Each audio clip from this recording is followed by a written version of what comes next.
Hello everyone, Raheem here and welcome back to Toppers Edge, Class 10. Today, we're starting Class 10 Geography with a crucial chapter, Resources and Development. Get ready as we dive deep into this topic in this session. Welcome back everyone. In this session, we're focusing on resources and development. We will cover the key concepts, definitions, and important points you need to know for your exams. This is a lecture on the resources we will be discussing today. Let us start by understanding what resources are.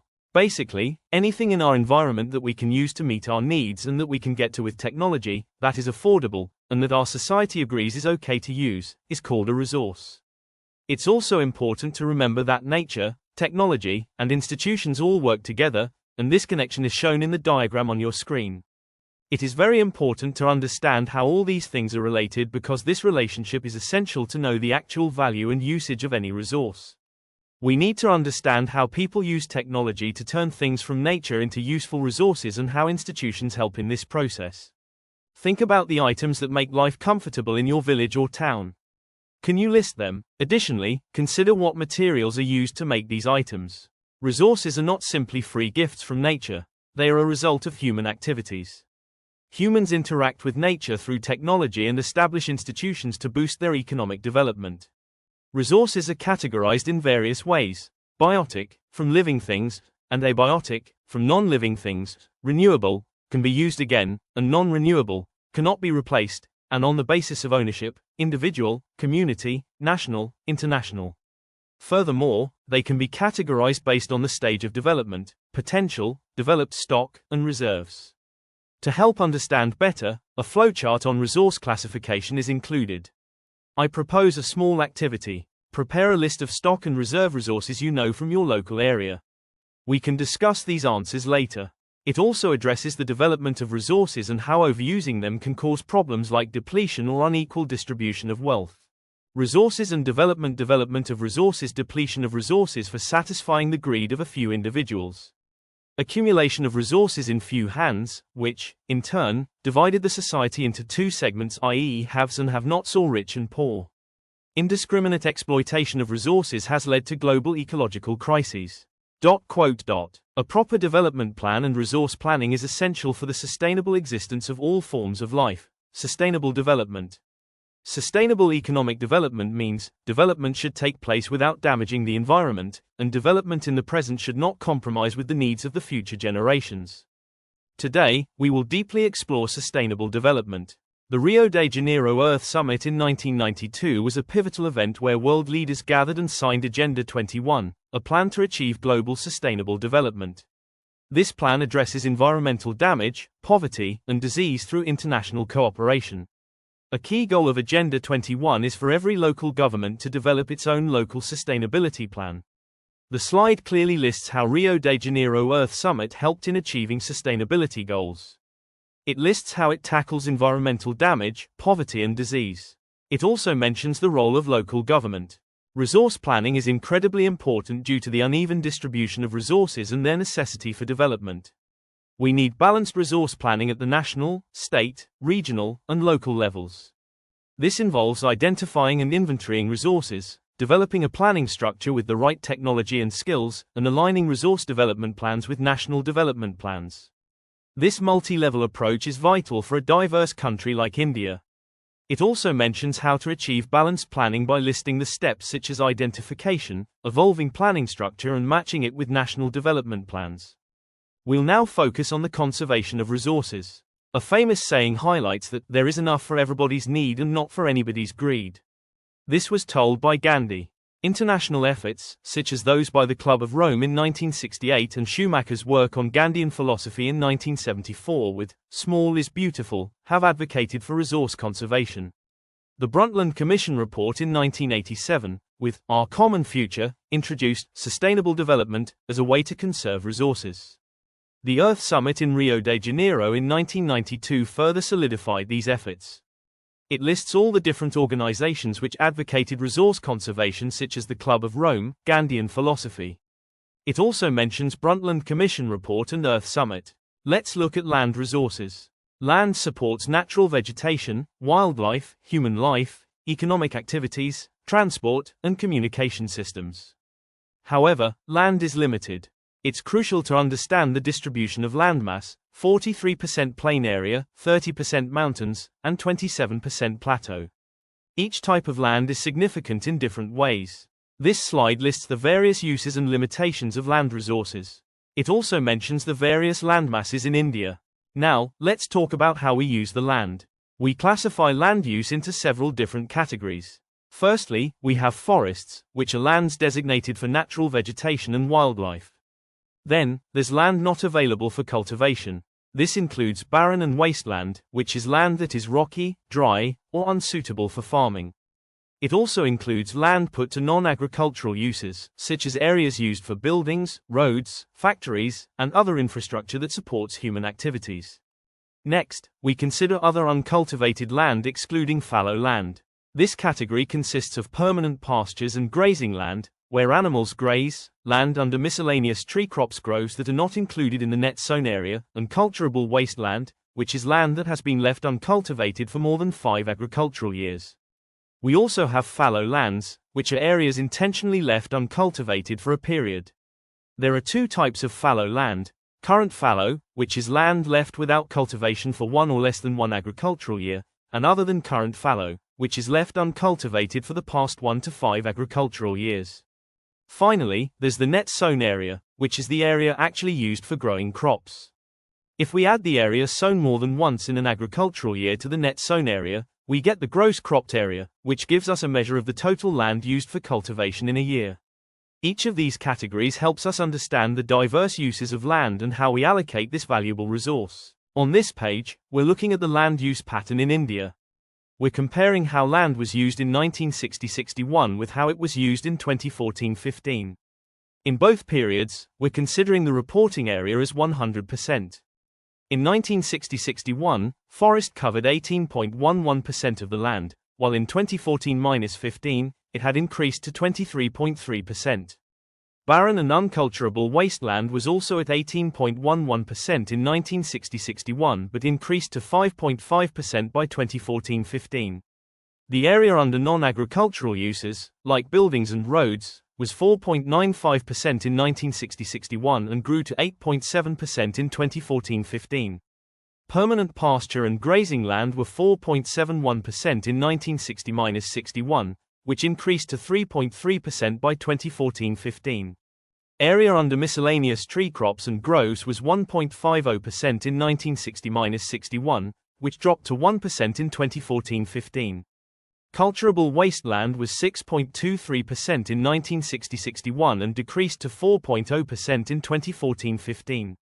Fallow other than current fallow was 3.73% in 1960-61, which increased slightly to 4.9% in 2014-15.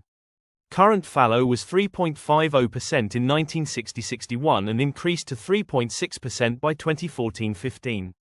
Lastly, the net sown area was 46.26% in 1960-61 and reduced to 45.5% in 2014-15.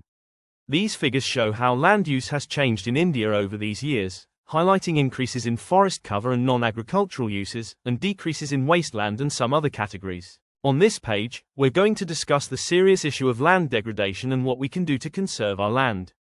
First, let's talk about the causes of land degradation. One major cause is deforestation, which means cutting down trees. When we remove trees, the soil becomes loose and easily gets washed away. Another cause is overgrazing, where animals graze too much in one area, leaving the land bare and damaged.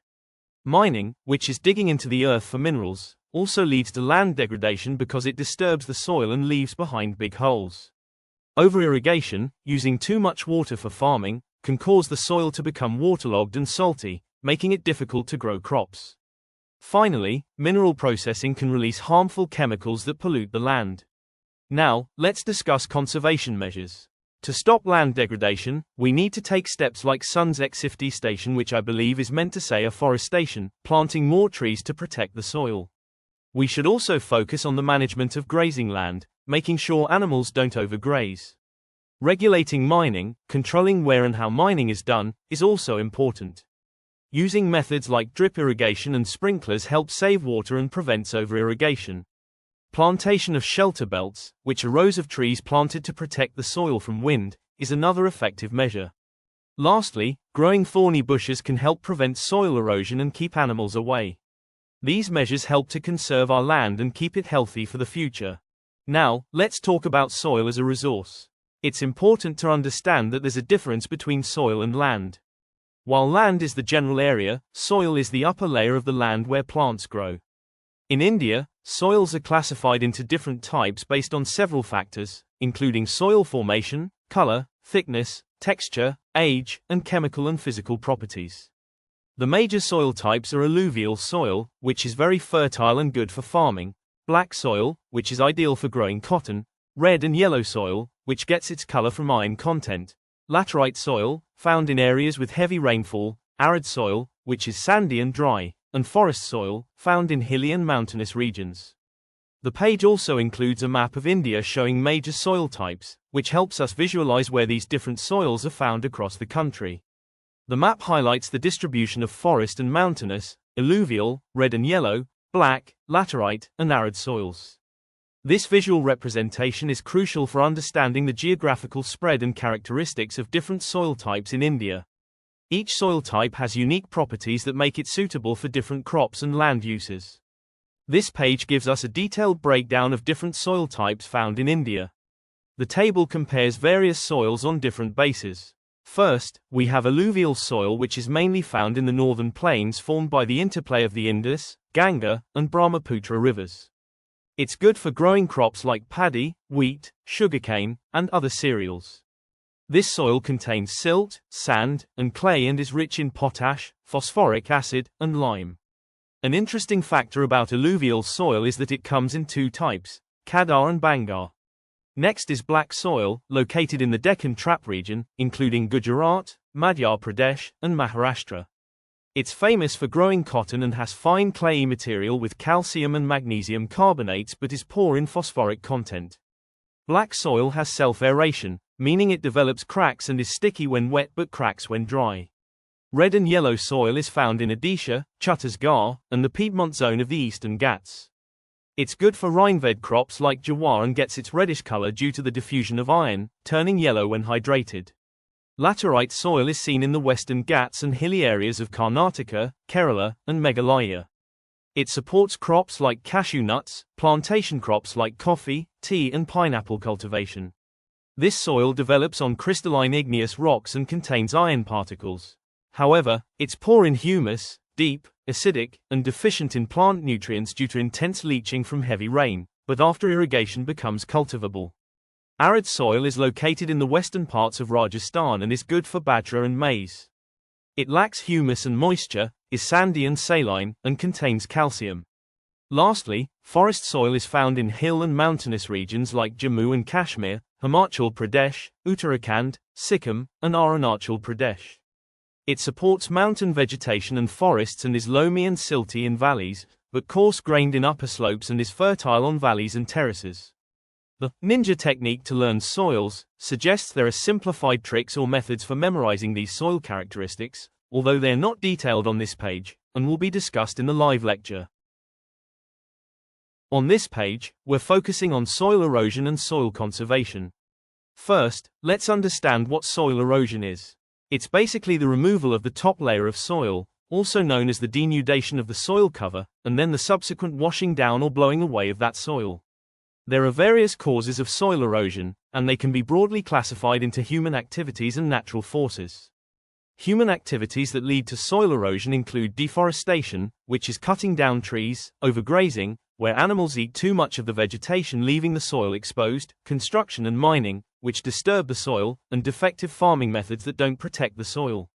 On the other hand, natural forces like wind, glaciers, and water also contribute to soil erosion. For example, gullies are created due to running water, and areas with many gullies are called ravines, like in the Chambal Basin, which is also known as badland. There's also sheet erosion, where a thin layer of topsoil is washed away by water flow, and wind erosion, where loose soil, especially on slopes, is blown away by the wind. To combat this, we need soil conservation methods. These include contour plowing, where farmers plow along the natural contours of the land to prevent water from flowing straight down and eroding the soil. Terrace farming is where steps are cut into hillsides to create flat areas for farming, reducing erosion. Strip farming involves planting different crops in alternating strips to cover the soil and reduce erosion. Lastly, shelter belts, which are rows of trees planted to act as windbreaks, protect the soil from wind erosion. These methods are crucial. We've reached the end of today's lecture on resources and development. I hope you found it informative and helpful. Remember, it's crucial to stay connected with your studies and keep learning every day. I firmly believe that together we can achieve great things. Your understanding of these important concepts will not only help in your exams but also in becoming a more informed and responsible citizen. If you found this lecture valuable, please like this video. Your likes encourage us and let us know that we're on the right track. Also, to stay updated with all our future lectures, please subscribe to our channel, Toppers Edge, Class 10. We have many more helpful videos and series planned for you, and by subscribing, you'll never miss out. We're here to support you in your educational journey. Thanks for watching, and we look forward to seeing you in our next session. Keep learning and keep growing.